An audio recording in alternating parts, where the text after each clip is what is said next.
Hello, friends. Ram55 here, and thanks for tuning in. Today we're getting back into some racing games. We're going to be in AMS2, and we're going to go back to 1967 and revisit the 1967 South African Grand Prix run at the Kyalami circuit. Now, 1967 was a pretty interesting year. I was a 12-year-old kid at the time. I had been really fascinated by cars for quite some time. Fell in love with the Mustang when my uncle came home with a 1964 and a half Mustang. It was, I think they called it Palomino Bronze or Palomino Gold or something like that, with a white interior, and absolutely fell in love with that car and been in love with Mustangs ever since. I really enjoyed watching racing on TV, but it didn't happen very often. It's not like today where you can watch a race almost 24 hours a day thanks to YouTube and other forms of media and live broadcasts of the Grand Prix and the Indy car races and the Indy 500, stuff like that. Back in the day, ABC's Wide World of Sports, hosted by Jim McKay, would infrequently show racing on TV. They would cover events like the Monaco Grand Prix and highlights of the Le Mans 24-hour. And even Indy 500, as big a race as that was not live broadcast like it is today. They would record it, edit it, and then show highlights the following weekend. But anyways, I was really, really into racing and have been into racing and automobiles ever since. In racing, Parnelli Jones dominated the Indy 500, driving Andy Granatelli's revolutionary turbine car. He dominated practice, he dominated the race, and was leading. And 3 laps from the end, he had his car break down because of a $6 transmission bearing failure. This gifted A.J. Foyt his third Indy 500 victory. Dan Gurney and A.J. Foyt won the 35th running of the 24 Hours of Le Mans in the dominant Ford Mark IV. They beat Ferrari for the second year in a row by 32 miles. And that car, incidentally, I've seen many times as it's in the museum at the Henry Ford Museum in Dearborn, Michigan. F1 cars in the 60s and 70s were the best, in my opinion. The cars were cars. It took a driver to race them. You had to be very much in tune with your vehicle, as there were such frequent breakdowns that you had to listen to your car, feel the car. You couldn't go out and run it like a sprint race. Even 24-hour races nowadays are run like a sprint race.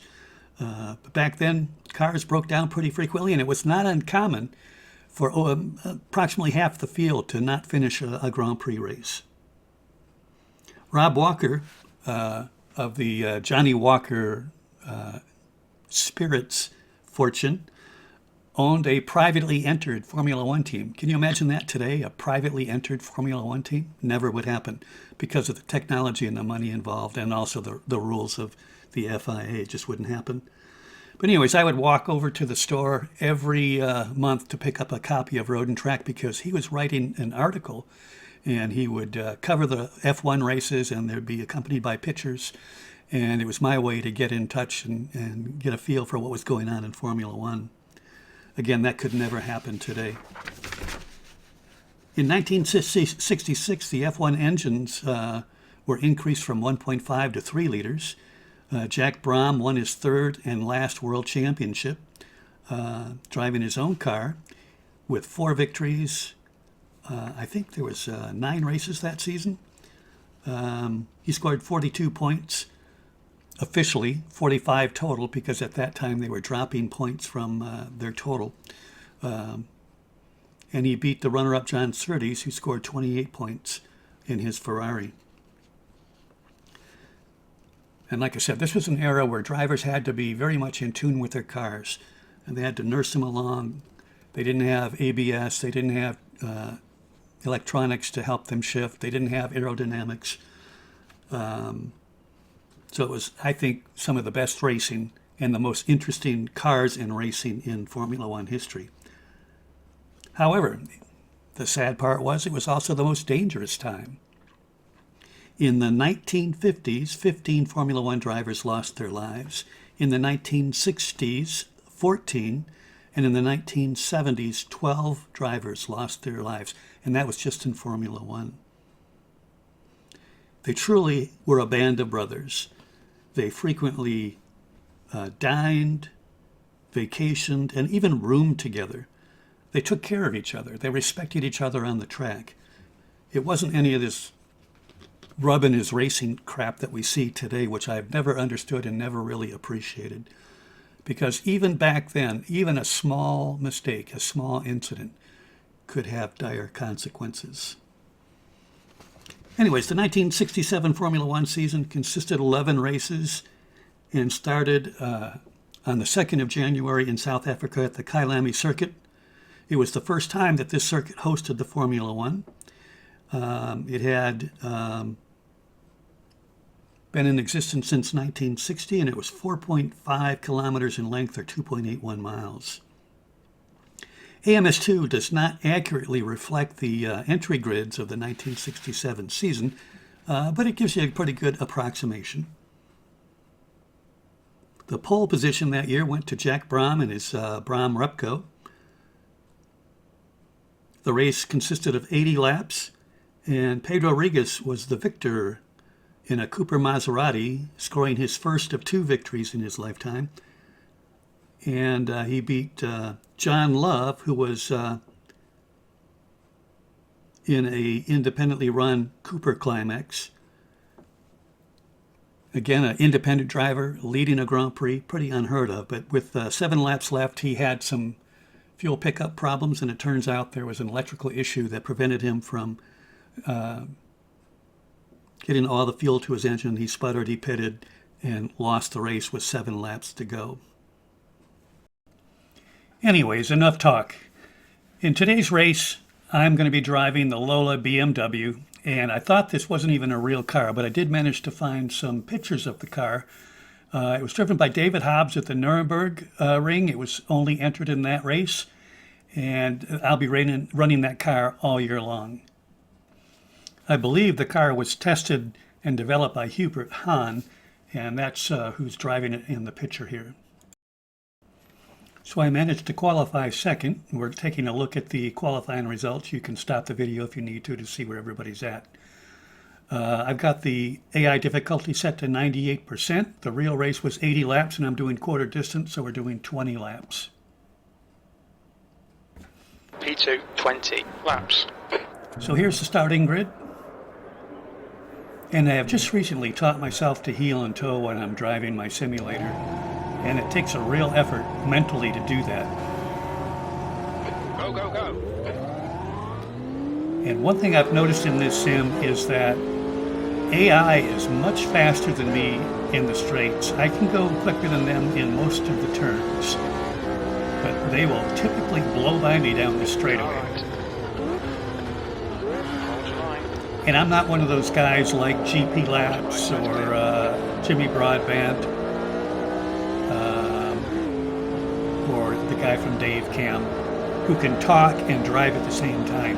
When I'm driving, it takes my full concentration, so I guess I'm just not as talented as those guys. And speaking of concentration, right now my whole purpose, my whole concentration is don't mess up. Don't hit another car, don't damage my suspension. Try to relax when it comes to downshifting and heel and towing. So we're going to watch most of the race without commentary. But I'm trying to drive fairly conservative and just basically not mess up.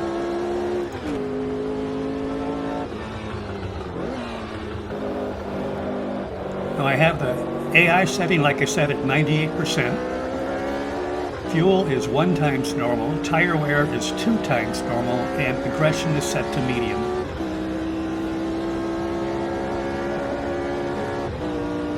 So let's just keep it on the track. Still right side's clear.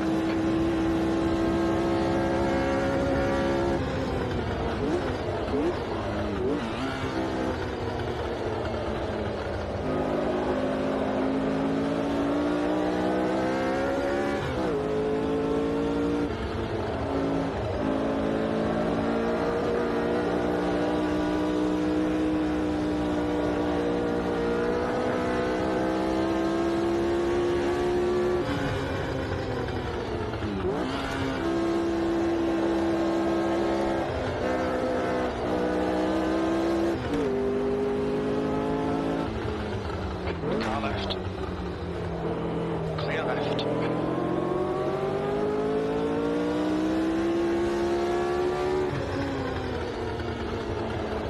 Car left. Clear left.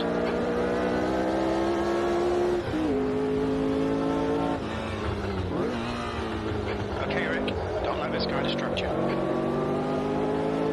The next car is AMO.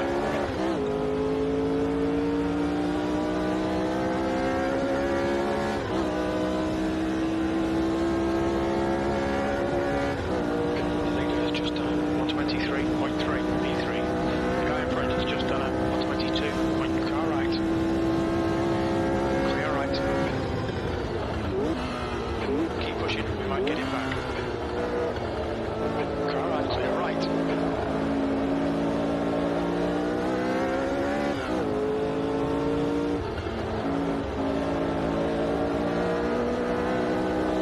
On your left. Clear left. Good move, mate. Car left. Hold your line. Clear left.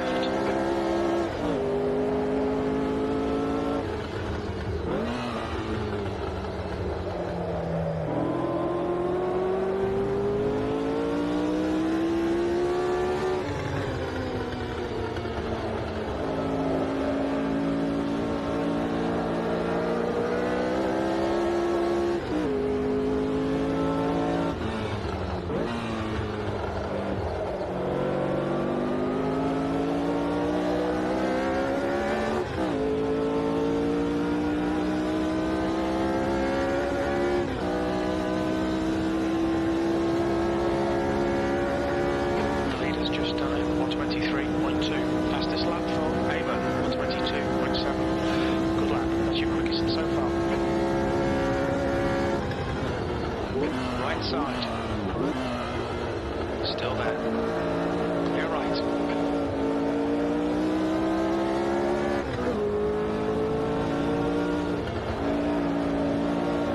Car in front is Gurney.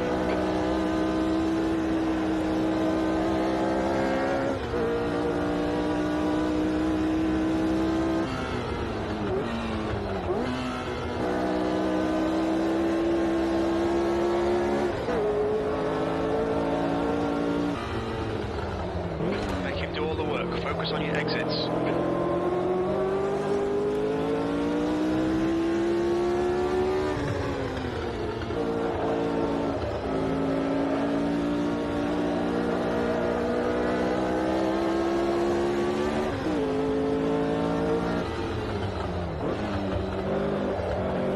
This turn here is Leo Cup, which leads on to the straightaway, and the straightaway has a big old kink about 1/3 of the way down. And I can hold my own through this turn, and then heading down the straightaway, they will typically come past me. The guy behind has just done a 122.6. Down the straightaway, it goes sharply downhill into the first turn, which is called Crawthorne. And this is where I can actually hold my own again and kind of pick up some ground on the AI. Heading into Barbecue Bend here is where I'm much quicker. Barbecue Bend is where Peter Rodriguez was killed in The next car is 1974.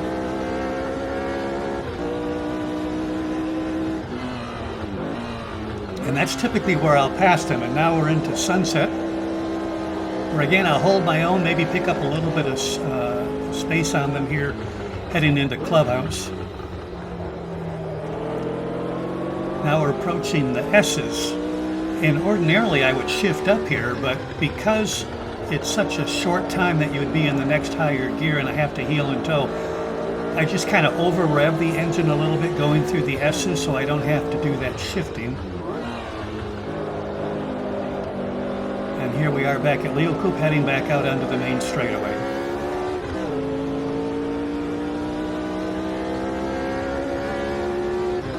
Through the kink one more time.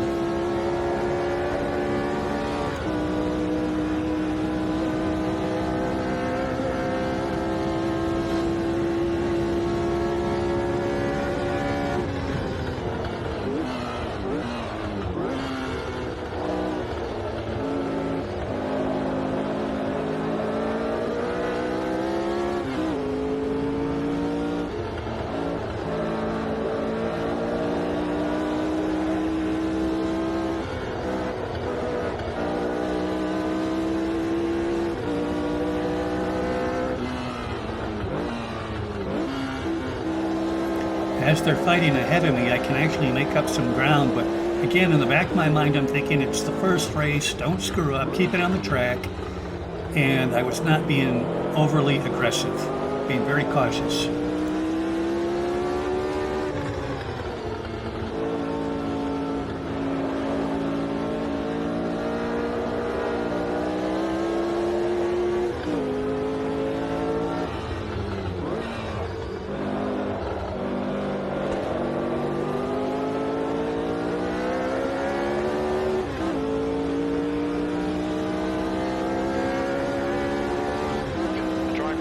Is Gurney.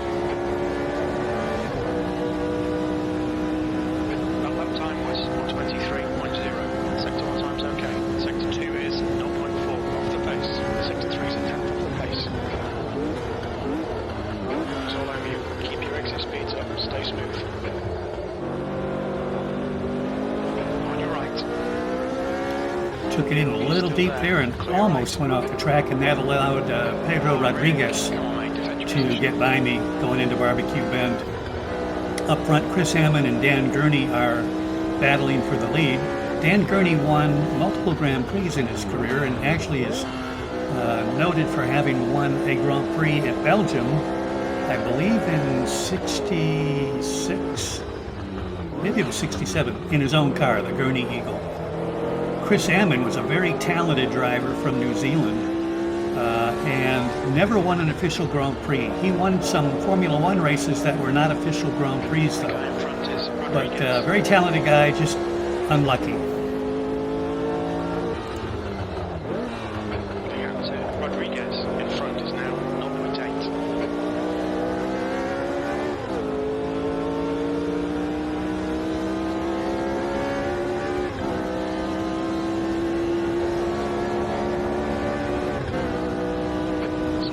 Lap for Rodriguez, 1:22.3. P4.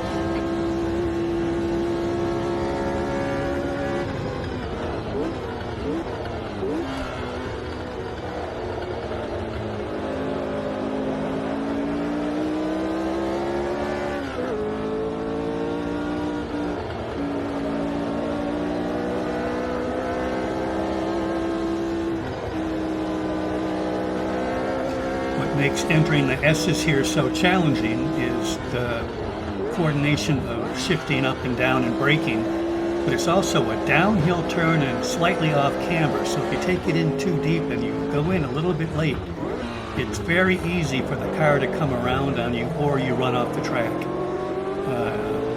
Probably, if you get it right, it's okay, but if you get it just a little bit wrong, it's a hard one to keep on the track.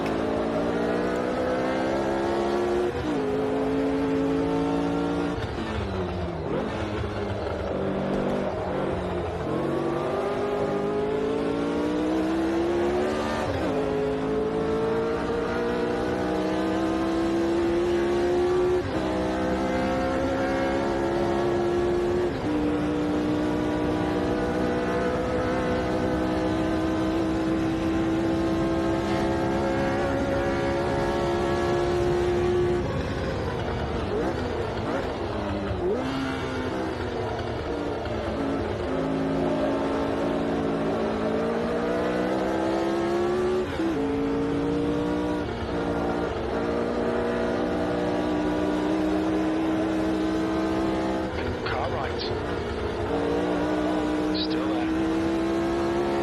Right side's clear.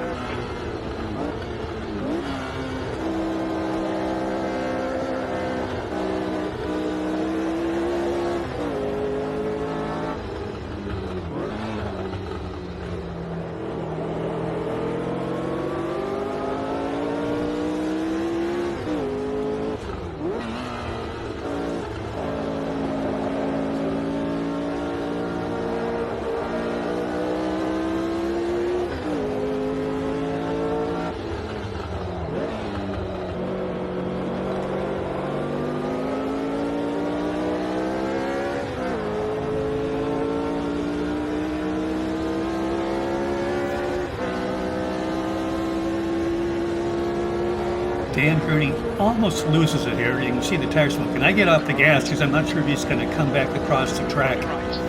but I could have taken him, but I was very concerned that he's going to come across and I'd run into him.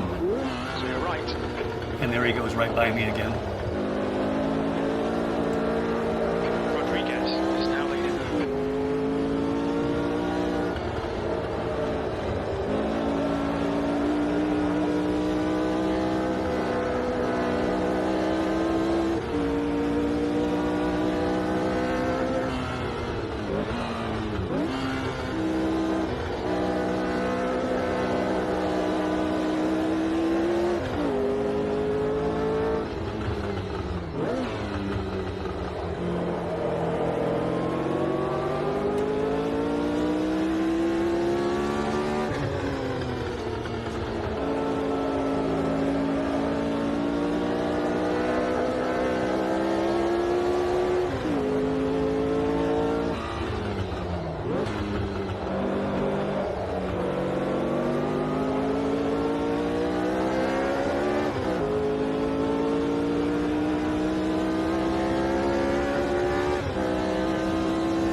there is a real good scrap going on ahead between Eamon, Gurney, and Rodriguez. They're changing the lead quite frequently, and whenever I've run this race in the past just for fun, they do the same thing. It's the same three fighting it out for the victory. Gurney. And I think AMS2 must have the AI arranged to be good at tracks where they were good in real life. Because more often than not, Rodriguez will win this race as he did in real life.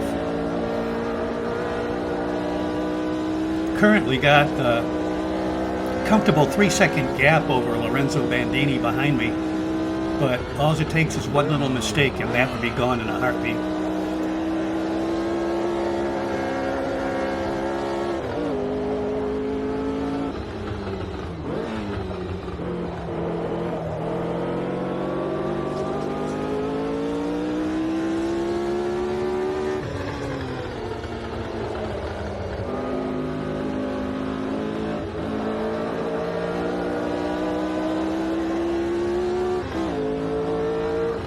We're completing lap 14 here, and I can just now start to feel the tires going away. I don't know if that affects the AI as much as it does me, but I can definitely feel the car sliding around more and having less grip through some of the turns.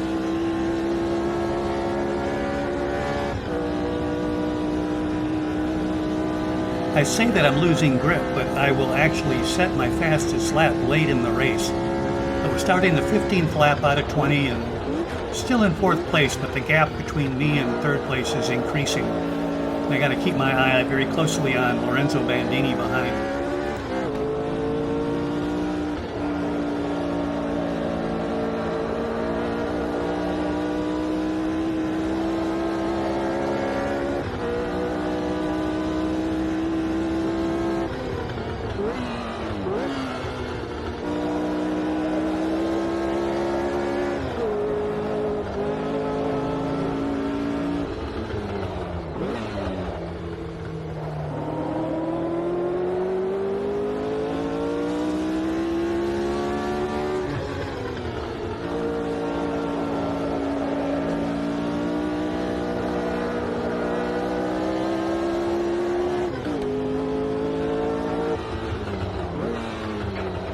P3 ahead is increasing. It's now 2.2 seconds.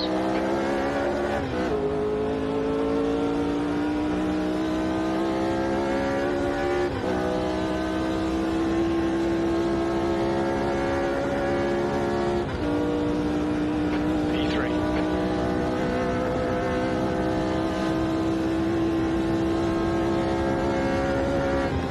The guy ahead is Eamon. So inherited 3rd place, not by great driving skill, but Dan Gurney had to retire. And in the real race, Gurney retired as well on lap 44 out of 80 with a suspension failure. 18 cars started the actual race in 1967, and only 8 of them finished.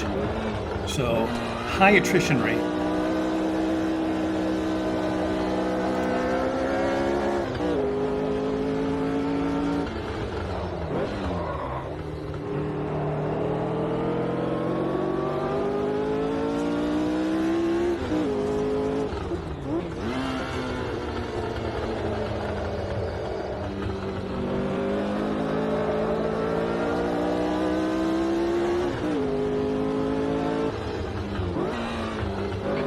P4 behind is now 2.2 seconds.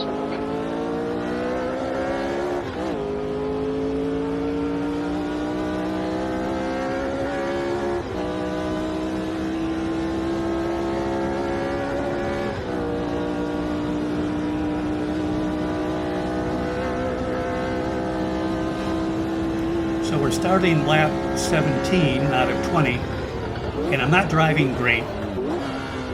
My car's not handling the way I would like. I'm losing touch with the 2 drivers in front of me, Rodriguez and Eamon, and Bandini is catching me from behind. So right now I'm really focusing on just finishing the race and trying to be consistent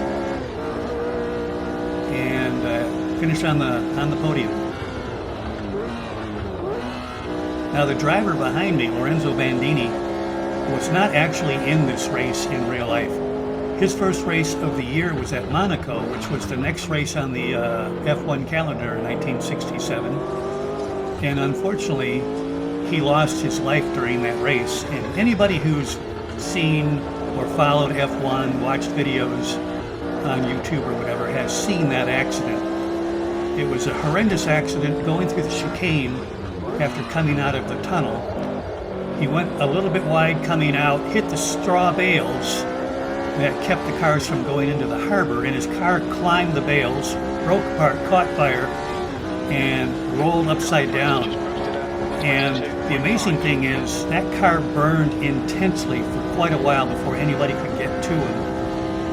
A horrendous accident made worse by the hay bales. Also, I think it was an ABC helicopter was overhead filming the race and zoomed in and hovered over the accident to get camera coverage. The next car is Rodriguez. And unfortunately, the downdraft from the helicopter fanned the flames and made the fire much worse. The amazing thing is, though, after sitting in that car upside down and on fire for as long as he was, he actually survived for about 3 more days. And it was actually a horrendous accident. And because of that, Formula One, the organizers, banned hay bales for course protection, and they prevented helicopters from flying over the track itself and monitoring accidents. So anyways, a little bit of trivia there. The gap behind is now 1.5. It's nail-biting time. Starting lap 19, 2 laps to go, and Bandini has cut the advantage down to 1.6 seconds, and I'm well off the second place driver. That's no longer an option. It's now just finish the race, try to stay on the podium.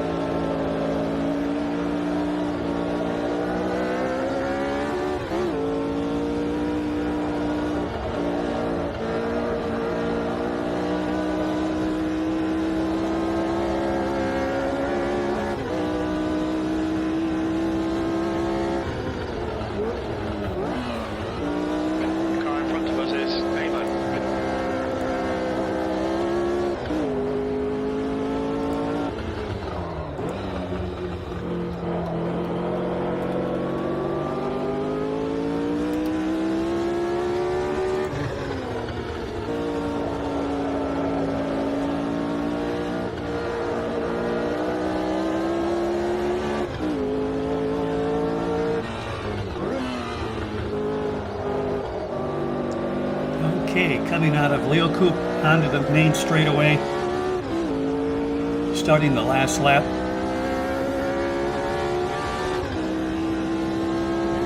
Flat out through the kink. Car drifts out, but it's an easy turn to make. Turn 1 downhill into Crawthorne for one last time. And there it was, my fastest lap on lap 19. Go figure. Barbecue bend, big sweeping fast turn where I generally do pretty well against the AI.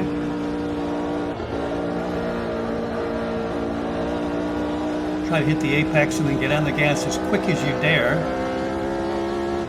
And if you get this right, it's flat out through the next sweeping left-hander and up into Sunset. Hard on the brakes, second or third gear, through Sunset up to Clubhouse.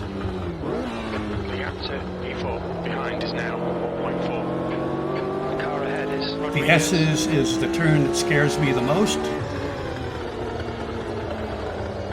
Got the gap at just under a second, so looks like we're going to do okay. Up through Leo Coupe one last time.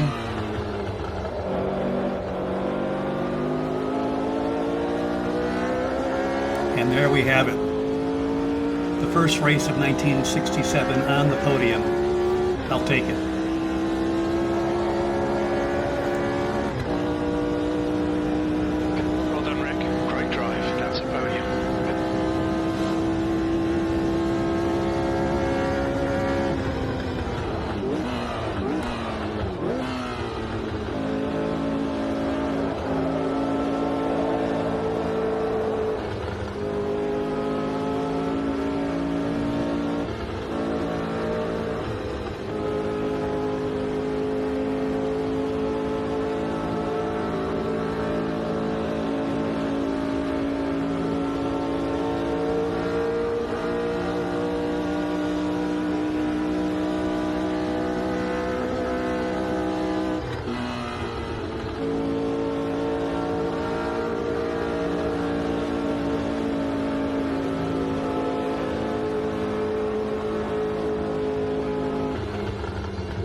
right.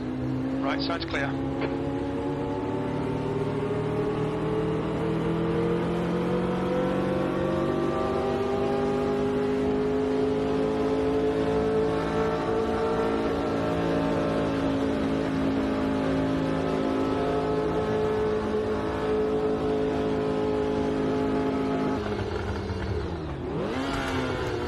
So Chris Hammond takes the first race, beating Pedro Rodriguez by 27 hundredths of a second.